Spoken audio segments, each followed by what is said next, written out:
அர்ச்சனா வாங்க.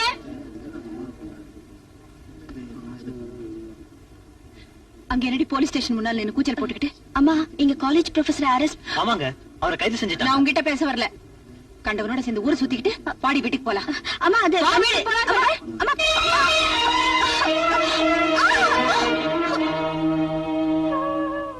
அம்மா பெத்தவங்கங்கிற ஒரே காரணத்தினால மத்தவங்க முன்னாடி அவமானப்படுத்துறதை என்னால தாங்கிக்க முடியல. ஏமா இப்படி கீழ்த்தரமா நடந்துக்கிறீங்க? ஓஹோ, என்னையே எதிர்த்து பேசுற அளவுக்கு வளர்ந்துட்டியா நீ? இருடி.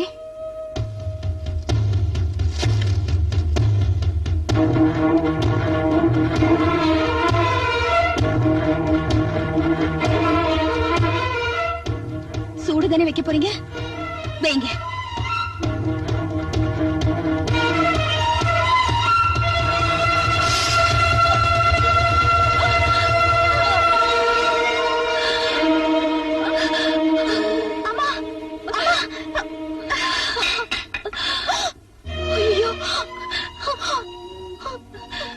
என்னம்மா அது? ஏன் இப்படி பண்ணிட்டீங்க? இப்ப நான் என் கையத்தான் சுட்டுக்கிட்டேன். இன்னொரு தடவை இப்படி செஞ்ச என்னைய நான் எரிச்சுக்குவேன். அம்மா. ஆமாண்டி, எல்லா தாயும் போல நான் உன்னை வளர்க்கல. இனிமே உன் இஷ்டப்படி யாரு கூட வேணாலும் பழகு, எங்க வேணாலும் போ. போடி போ.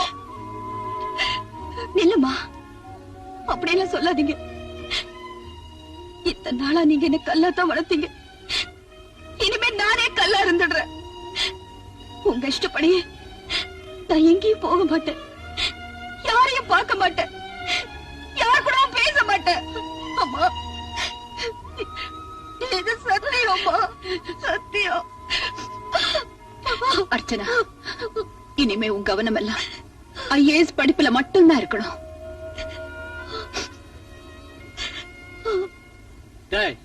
கூட்டம் நிறைய இருக்கு, பெரிய பெரிய பாட்டிங்களா வந்திருக்கு. சில்லறையோட நேரம் பார்த்து செமத்தியா பிக் பாக்கெட் அடிச்சிடணும். நம்ம தொழிலாளர் தான். வாடா. பிக் பாக்கெட் கோஷ்டி இவங்க தானா? இவங்களை ஃபாலோ பண்ணி இவங்க வாழ்க்கை வரலாற்றை எழுதிட வேண்டியதுதான்.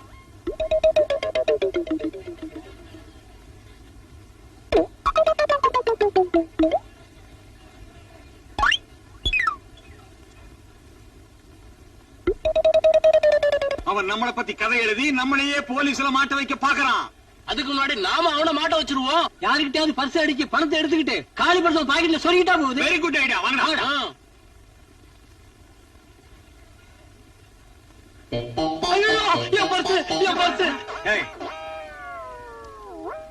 இந்த காலி பர்ஸ் அவன் பாக்கெட்ல வச்சிரு. என்னதான் இப்படி இடிக்கிறீங்க? ஐயோ, என் பர்ஸ காணுமே, என் பர்ஸ காணுமே சார், என் பர்ஸ காணும் சார். எங்கயா பர்ஸ் பறி கொடுத்த? இங்கதான் சார். இவ்வளவு போலீஸ் பாதுகாப்பு இருக்கு, எவன் அடிச்சிருப்பான்?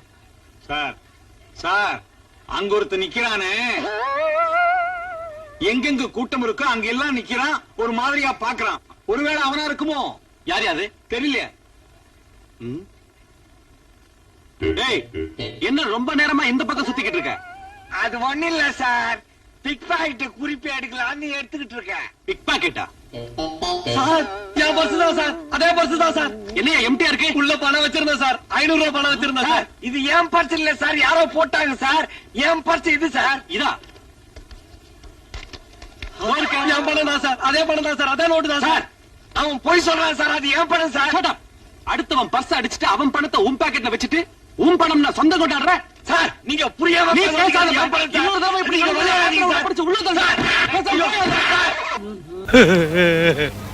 10% வட்டிக்கு மார்வாடிக்கிட்ட 500 ரூபாய் கடன் வாங்கினேன். அதுவும் போச்சு. கதையாவது பண்ணாவது.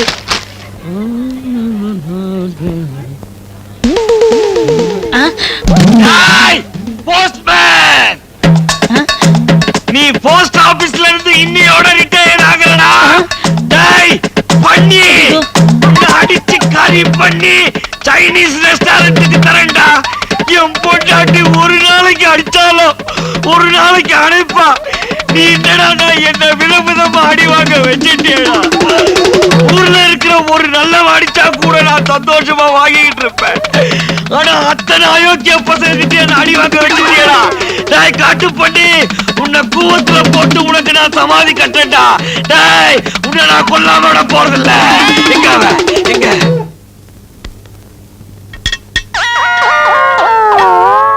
உள்ளதான் போயிருப்பான்.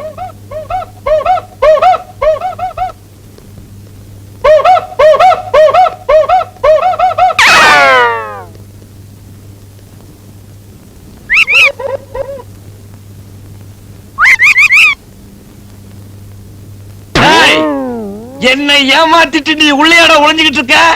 இனிமே நீ உள்ள தாண்டா இருக்கணும். ஐயோ ஒண்ணும் பண்ணிராத. இல்ல ஐயோ நான் இத கொடுக்க மாட்டேன். விட்டுரு. ஐயோ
கொஞ்சம் தள்ளிக்கங்கம்மா ப்ளீஸ்.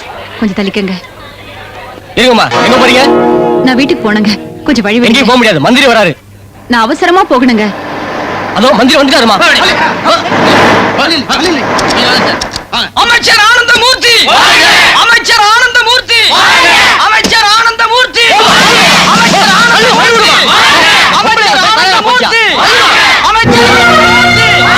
அமைச்சர் ஆனந்தமூர்த்தி, அமைச்சர் ஆனந்தமூர்த்தி.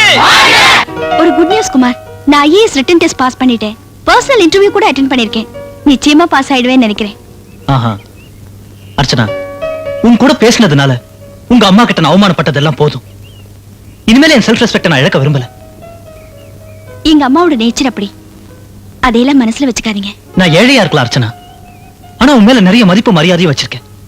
உங்க மேலே எனக்கு ஒரு மதிப்பு மரியாதையும் இருக்கிறதுனாலதான் உங்ககிட்ட எக்ஸ்கியூஸ் கேக்குறேன். That's all right. ஆனா இனிமே நான் உன்னை சந்திக்க விரும்பல. ஏன்னா என் கூட பேசுறதுனால உனக்கும் உங்க அம்மாவுக்கும் பிரச்சனைகள் வர்றது எனக்கு பிடிக்கல.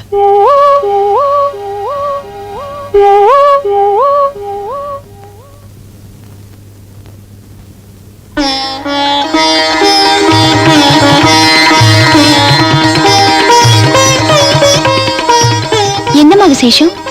இத்தனை வருஷமா நான் கண்ட கனவு பலிச்சிடுச்சு. இன்னைக்கு நான் ரொம்ப சந்தோஷமா இருக்கேன் அர்ச்சனா. என்ன சொல்றீங்க? வா சொல்றேன்.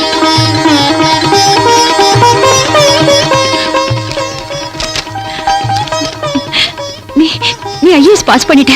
ட்ரைனிங் போறதுக்கு ஆர்டர் வந்திருக்கு. இந்தம்மா. உனக்கு வேண்டியது ஐஏஎஸ் பட்டம். அதை நான் வாங்கிட்டேன். ஆனா நீ நினைக்கிற மாதிரி நான் வேலைக்கு போக மாட்டேன். அர்ச்சனா, நான் வேலைக்கு போக முடியாதுன்னா முடியாதுதான். என்ன தைரியம் இருந்தா என்ன பார்த்து இந்த வார்த்தை சொல்லுவேன்? நான் அம்மாடி. அம்மா? உன்னை நான் அம்மான்னு கூப்பிடுற அளவுக்கு எப்போது நீ நடந்திருக்கியா? உலகத்துல பிறக்கிற எல்லா குழந்தைகளும் தாயோட அன்புலையும் பாசத்திலையும் தான் வளருது. ஆனா நான் தாய் பாசம்னா என்னன்னே தெரியாம வளர்ந்தவன்.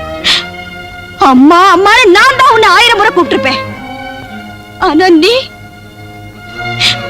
ஒரு நாளாவது என்ன மடியில தூக்கி வச்சு கொஞ்சிருப்பியா? மாற்றான் தாய் கொடுமைன்னு நான் கேள்விப்பட்டிருக்கேன். ஆனா என் விஷயத்துல பெத்த தாய் கிட்டே நான் அந்த கொடுமை அனுபவிச்சேன்.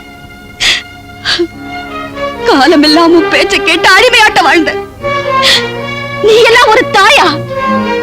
இரக்கமே இல்லாதவ, இதயமே இல்லாதவ. இனிமே ஒரு நிமிஷம் கூட நான் இந்த நரகத்துல இருக்க விரும்பல. போறேன். எங்கேயாவது போய் சுதந்திரமா வாழ போறேன். நில்லடி. என்ன பார்த்து இதயம் இல்லாதவ, இரக்கம் இல்லாதவன்னு சொன்னியே, இவ்வளவு நாளா நான் ஏன் உங்ககிட்ட அப்படியெல்லாம் நடந்துகிட்டேன்னு சொல்றேன். அதை கேட்டதுக்கு அப்புறமும் உனக்கு போகணும்னு தோணுச்சுன்னா போ, தாராளமா போ. இத்தனை வருஷமா உன் தாய் ஒரு விதவன் தானே நினைச்சுக்கிட்டு இருக்கேன். இல்லம்மா, நான் விதவை இல்ல. பூவோடையும் பொட்டோடையும் வாழ வேண்டிய ஒரு சுமங்கலி.